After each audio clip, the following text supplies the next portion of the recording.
అందరికీ ప్రెస్ మిత్రులందరికీ కూడా నమస్కారం.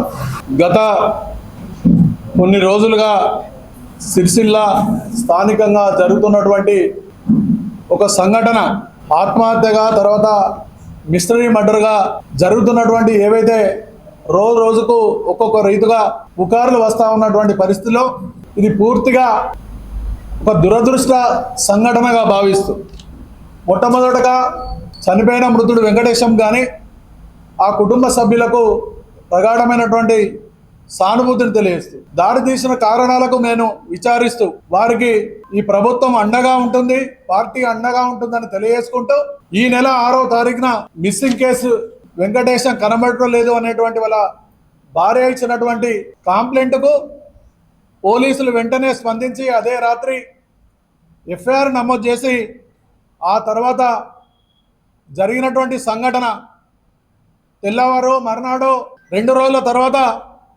ఆ యొక్క వెంకటేశం యొక్క బాడీ దొరికిన తర్వాత ఇన్వెస్టిగేషన్లో ఇది ఆత్మహత్య కాదు, సమ్ ఏదో మిస్టరీ ఉన్నదని వాళ్ళు తేల్చడం, నిష్పక్షపాతంగా పోలీసు వ్యవస్థ ఇక్కడ ఏ కోశాన కూడా ఎవరిని వదిలిపెట్టకుండా నిష్పక్షపాతంగా ఏ రోజైతే కాంప్లైంట్ వచ్చిందో విత్ ఇన్ 2 డేస్లో మొత్తం మిస్టరీని కూడా ఛేదించి ఎవరైతే దానికి కారకులు ఉన్నారో వాళ్ళని అరెస్ట్ చేసినటువంటి పరిస్థితిలో పోలీస్ వ్యవస్థను మేము అభినందిస్తూ, అలాగే మృతుని యొక్క ఎవరైతే మృతునికి కారమైనటువంటి వాళ్ళను అరెస్ట్ చేసి రిమాండ్ పంపించినటువంటి సందర్భంగా పోలీస్ వ్యవస్థ మొత్తం కూడా మీ అందరికి కూడా తెలుసు, ఎక్కడ కూడా రాజకీయాలకు తావు లేకుండా నిష్పక్షపాతంగా దర్యాప్తు చేసి నిందితులను రిమాండ్ చేయడం జరిగింది. దురదృష్టం ఏమందంటే స్థానిక ఎమ్మెల్యే కేటీఆర్ గారు నిన్న వచ్చి ఇది ఒక కాంగ్రెస్ పార్టీ హత్యా రాజకీయాలు చేస్తూ ఉన్నది, ఇది రాజకీయ కోణంలో దాన్ని మలుచుకోవడం విచారకరమైనటువంటి విషయం. ఇది నిజంగా 10 సంవత్సరాలు మంత్రిగా చేసినటువంటి కేటీఆర్ గారు బీఆర్ఎస్ ప్రభుత్వం ఈ తెలంగాణలో 10 సంవత్సరాలు ఏలినటువంటి మీకున్నటువంటి అనుభవం లేకుంటే ఇతరత్ర ఏదైనా కానీ ఎక్కడ కూడా కాంగ్రెస్ పార్టీ చరిత్ర తీసుకుంటే ఎక్కడ కూడా హత్యా రాజకీయాలు చేసినటువంటి కోణం కానీ లేకుంటే ఇతరత్ర ఏవి కూడా కాంగ్రెస్ పార్టీ ఆనవాళ్ళు ఏదైతే వ్యక్తిగతమైనటువంటి కారణాలతో మృతునికును నేరస్తులకు ఉన్నటువంటి ఆర్థికపరమైనటువంటి లావాదేవీలతోని వారి వ్యక్తిగతమైనటువంటి కారణాలతోని ఈ విధమైనటువంటి చర్య చేశారు వాళ్ళు. ఇది రోజెస్ కూడా ఛేదించడం జరిగింది, వాళ్ళ కుటుంబ సభ్యులు కూడా చెప్పడం జరిగింది. దాన్ని పట్టుకొని కాంగ్రెస్ హత్యా రాజకీయాలు చేస్తుంటే అంత అవసరం కాంగ్రెస్ పార్టీకి లేదు. హత్యా రాజకీయాలు చేసేటువంటి పరిస్థితి ఏనాడు కూడా కాంగ్రెస్ పార్టీ చరిత్రలో లేదు. ఇది మీ విజ్ఞతకే వదిలేస్తున్నాం. ప్రభుత్వం కూడా ఇది ప్రజా ప్రభుత్వం, ప్రజలు ఎన్నుకున్నటువంటి ప్రభుత్వం. గత 3 సంవత్సరాలుగా ఈ తెలంగాణలో నిష్పక్షపాతంగా పార్టీలకు అతీతంగా ఎక్కడ కూడా ఏ చిన్న సంఘటన జరిగినా కూడా తన పర అనేటువంటి భేదం లేకుండా విచారించి నిందితులను ఖచ్చితంగా శిక్ష వేసి వాళ్ళని నిర్ధారించి కేసులు వేసేటువంటి కార్యక్రమం ఈ రేవంత్ రెడ్డి ప్రభుత్వం, కాంగ్రెస్ పార్టీ ప్రభుత్వం చేస్తూ ఉన్నది ప్రజలందరూ కూడా గమనిస్తూ ఉన్నారు. ఎక్కడ కూడా రాజకీయాలతోని ముడిపడవు. ఎలక్షన్ల వరకే రాజకీయం, ఆ తర్వాత అభివృద్ధి సంక్షేమం దృష్టిగా ఇలా కాంగ్రెస్ పార్టీ కదులుతూ ఉన్నది. దీన్ని రాజకీయంగా మలుచుకునేటువంటి ప్రయత్నం ఇలా బీఆర్ఎస్ పార్టీ చేస్తూ ఉన్నది. కాంగ్రెస్ పార్టీ ఎక్కడ కూడా ఇది మలుచుకోవడానికో లేకుంటే దీంతో లబ్ధి ఉండడానికో ఎక్కడ ప్రయత్నం చేయలేదు. ప్రజలందరూ కూడా గమనిస్తారు. గత 6వ తారీఖు నుంచి ఇప్పటిదాకా జరుగుతున్నటువంటి సంఘటనలు ఈ సిరిసిల్ల ప్రజలందరూ చూస్తూ ఉన్నారు. ఏం జరిగింది, అంతకుముందు జరిగినటువంటి పరిస్థితి ఏంది, మృతుడు వీడియో ద్వారా ఏం మాట్లాడిండు, ప్రజావన్లో కలెక్టర్ గారికి ఎలాంటి కంప్లైంట్ చేసిండు, ఇవన్నీ కూడా పేపర్లో వచ్చినాయి, ప్రజలు చూస్తూ ఉన్నారు. జరిగినటువంటి సంఘటన ఏంటిదని ప్రజలందరూ కూడా చూస్తూ ఉన్నారు.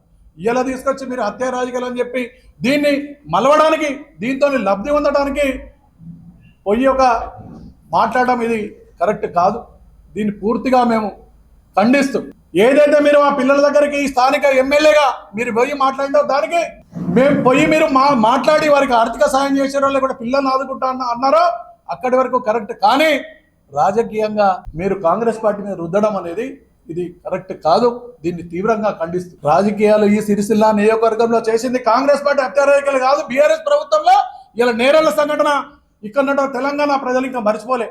మొన్నటికి మొన్న ఆ బాధితుడు మొన్న చనిపోవడం బీఆర్ఎస్ ప్రభుత్వంలో వాళ్ళు నిరసిస్తూ ఈ ప్రభుత్వం మీద ఇది కరెక్ట్ కాదు అన్నందుకు మొత్తం మందిని తీసుకుపోయి ఘోరమైనటువంటి టార్చర్ చేసి ఇలా వాళ్ళు సంసారానికి పనికి రాకుండా పూర్తి స్థాయిలో థర్డ్ డిగ్రీ చేసి అన్ని పార్టీలు ఖండించినా కూడా బీఆర్ఎస్ ప్రభుత్వంలో ఆనాడు చెల్లడం లేదు. కనీసం మీరు మాట్లాడినటువంటి పరిస్థితి లేదు. ఇలా సంఘటనలో గోపాలరెడ్డి వ్యక్తి మరణించడం ఇది హత్యా రాజకీయం.